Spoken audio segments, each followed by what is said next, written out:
Rage supplanted religious fervor. Dante uttered blasphemies that made his jailer recoil with horror, dashed himself furiously against the walls of his prison, wreaked his anger upon everything, and chiefly upon himself, so that the least thing, a grain of sand, a straw, or a breath of air that annoyed him, led to paroxysms of fury. Then the letter that Villefort had showed to him recurred to his mind, and every line gleamed forth in fiery letters upon the wall, like the Mene Mene Tekel Upharsin of Belshazzar. He told himself that it was the enmity of man, and not the vengeance of heaven, that had thus plunged him into the deepest misery. He consigned his unknown persecutors to the most horrible tortures he could imagine, and then found them all insufficient, because after torture came death, and after death, if not repose, at least the boon of unconsciousness. By dint of constantly dwelling on the idea that tranquility was death, and if punishment were the end in view, other tortures than death must be invented, he began to reflect on suicide. Unhappy he who, on the brink of misfortune, broods over ideas like this. Before him is a dead sea that stretches in azure calm before the eye, but he who unwarily ventures within its embrace finds himself struggling with a monster that would drag him down to perdition. Once thus ensnared, unless the protecting hand of God snatch him thence, all is over, and his struggles but tend to hasten his destruction. This state of mental anguish is, however, less terrible than the sufferings that precede, or the punishment that will possibly follow. There is a sort of consolation at the contemplation of the yawning abyss, at the bottom of which lie darkness and obscurity. Please, God, hear my prayer and let this be the bottom. This is bleak, folks. Dante is not doing well. Dante's suffering. Can you feel it? Can you feel it? I'm not trying to be glib about this. My God, the kind of poetic existential nature that Dumas is placing us, the readers, in Dante's mind of contemplating ending his life as a partly, I think, out of an act of desperation, obviously, but more out of maybe the lack of control, or like to exercise the only last bit of control that he has. Oh my God. This is dark. And to go from one page yesterday of him talking about praying for deliverance, and trying to bargain with the turnkey and governor for companionship or something, to then this passage where, I mean, just like abruptly, he abandons all religious fervor and goes completely rage-filled and starts thinking about what he wants to do to Villefort. This was the main turn here. Before this last chapter, if you'll remember, there was a moment when he kind of like lost hope. It wasn't rage, and it wasn't like anger directed at Villefort. He was just like, oh, I understand why this is happening now, because Villefort is no longer in a position to advocate for me. That was Dante's, limited perspective last chapter.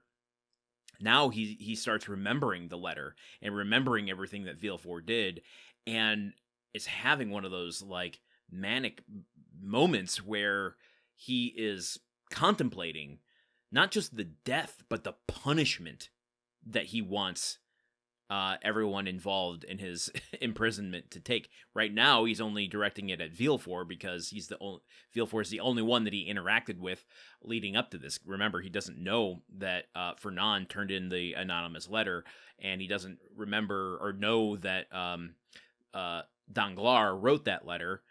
In fact, when he's talking about this letter now, I wonder if he's thinking about the letter to Noirtier that Villefort saw, or if it's got to be the letter that accused him, right? The one that Danglars wrote that Fernand turned in. That has to be the thing that's going through his mind now as a like trigger to someone did this to me, and now I don't want them to feel the sweet calm of death and what comes in the afterlife. I want them to be punished.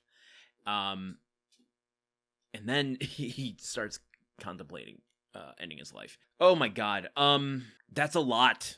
Let's talk a little bit about this. The biblical the biblical quote there that I had to do 16 different takes on. Mene, mene, tekel, upsharin, upharshin. Oh my god, I'm terrible at this.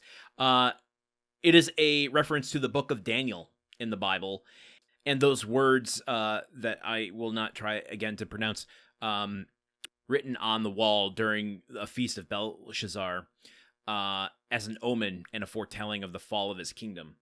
I think here what Dumas is doing is kind of making that illusion that, like, in Dante's mind, this is almost like divine punishment somehow. There is some greater force imprisoning him beyond reason, to a degree, maybe. But it's not God in terms of the divine being that is casting judgment on Dante. There is that specific line here. Let me see if I can find it. He told himself that it was the enmity of man and not the vengeance of heaven that had thus plunged him into the deepest misery.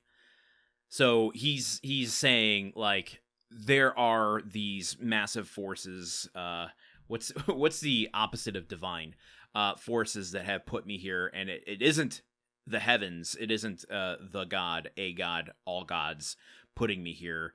It is the despicable nature of man that has put me here, which gives him a very specific enemy to start targeting, at least in his mind. But I think Dumas is kind of deft here in transitioning us from the last page, talking about praying and you know, turning to God and the meaning of those words, to, like, rage and turning your anger toward man. In a way, he's not explicitly saying it, but I wonder if he's implying, or if we should infer that Dante is kind of turning his back on God in this, because maybe I'm stretching here, but it's worth noting that, you know, suicide at this time in 19th century France and well beyond it, actually, was still like a moral crime.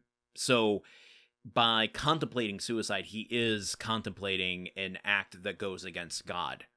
And while Dumas isn't explicitly saying all this, I think he's implying it. And maybe readers of the time would have been a little more keyed into what's happening here, whereas our, you know, 2025 sensibilities can, you know, kind of obscure things with our own current cultural, you know, norms and looking at things like mental health and the extreme mental states that people can find themselves in.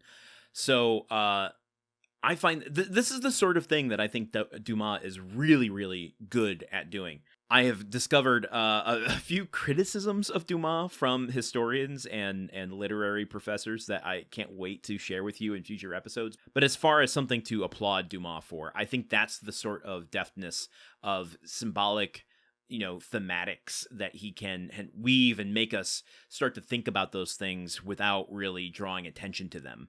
It really just gives us a texture and a foundation that feels like this is a big theme story. This is a big canvas that he's working on, but he's using sometimes these really, really intricate brushes to weave in the themes and symbols that he wants to imbue it. Okay, that's all I've got for today. I am going to go to the used bookstore and drool over those books a little bit more. I will see you all here again tomorrow for more of Chapter 15. Until then, okay, goodbye. The Countdown of Monte Cristo is part of the Gruntwork Podcast Network. This show is produced, edited, and hosted by Landon Solano. The original text of The Count of Monte Cristo by Alexander Dumas. Theme song by Magic Solo. If you want to support the show and others like it, visit patreon.com/gruntworkpod. Thank you for listening. See you tomorrow.